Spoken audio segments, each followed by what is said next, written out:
Ladies and gentlemen, earlier today we were discussing politics with a group of friends over lunch. And the topic was generally about the latest development in ODM party, where Raila Odinga kicked out the rebel MPs. And the discussion centered about a few issues. The first one was whether ODM party will actually succeed in forcing the four leaders to resign and seek fresh mandates. Our conclusion was that the four members of parliament, the three members of parliament and the senator, are actually going to serve their full term. Then the elephant in the room also came up. The question about Raila Odinga's 2027 presidential ambitions. And because Raila Odinga was in Migori, which I'm going to analyze in the next video, most people questioned whether Raila Odinga will be on the ballot and the implication should he fail to be on the ballot. Most people believe that in case Raila Odinga will not be on the ballot, then he will not have a lot of influence, especially on determining who become who. For example, he will not have a lot of influence in deciding or determining who is elected in Nyanza. Probably we need to figure out that. What is your opinion? Do you think Raila Odinga will be on the ballot in 2027?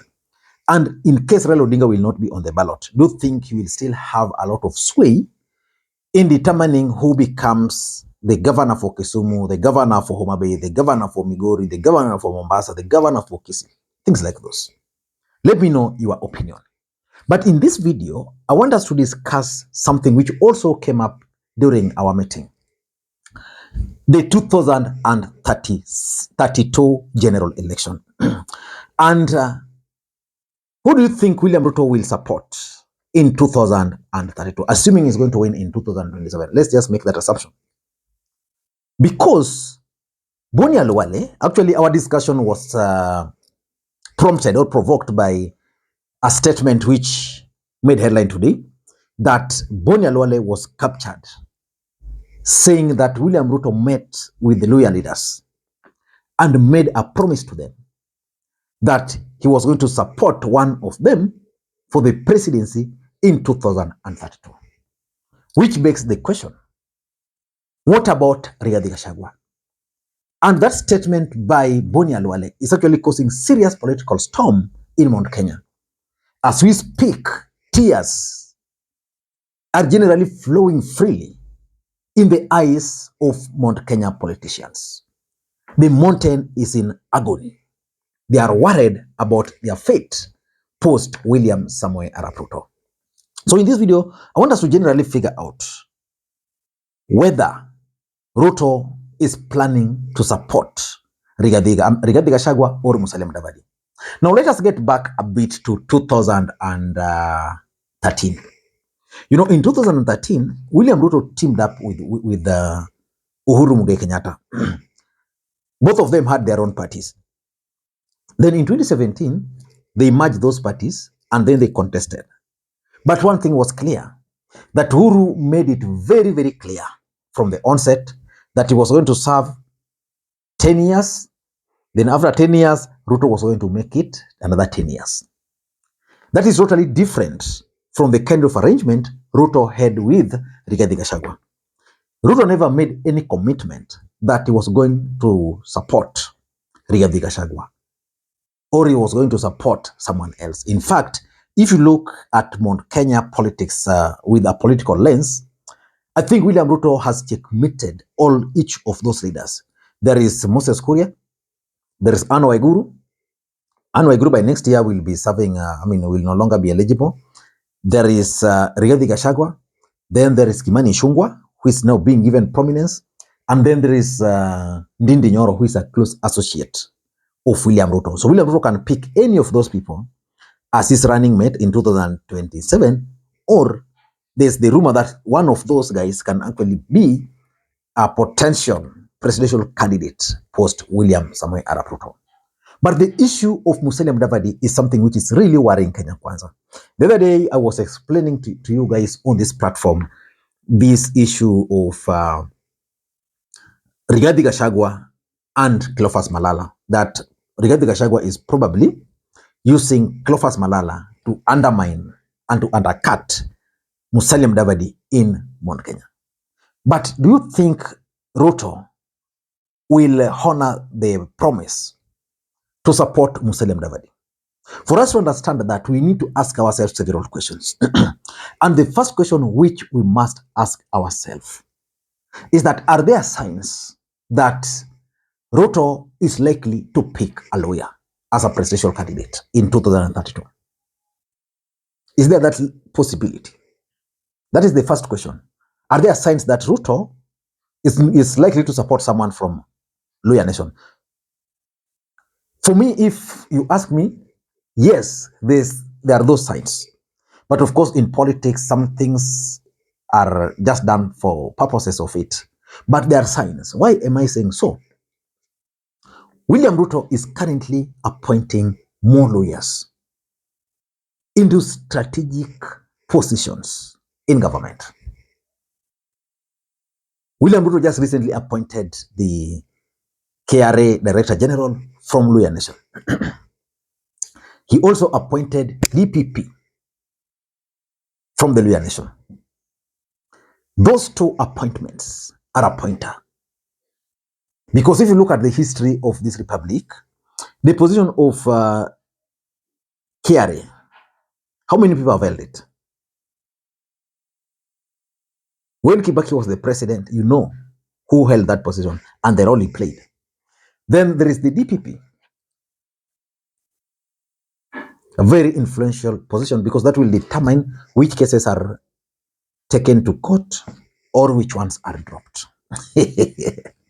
So that sign is there. The other sign which is there is that William Ruto has made it clear, and by action, that he intends to confine Rigathi Gachagua to Mount Kenya.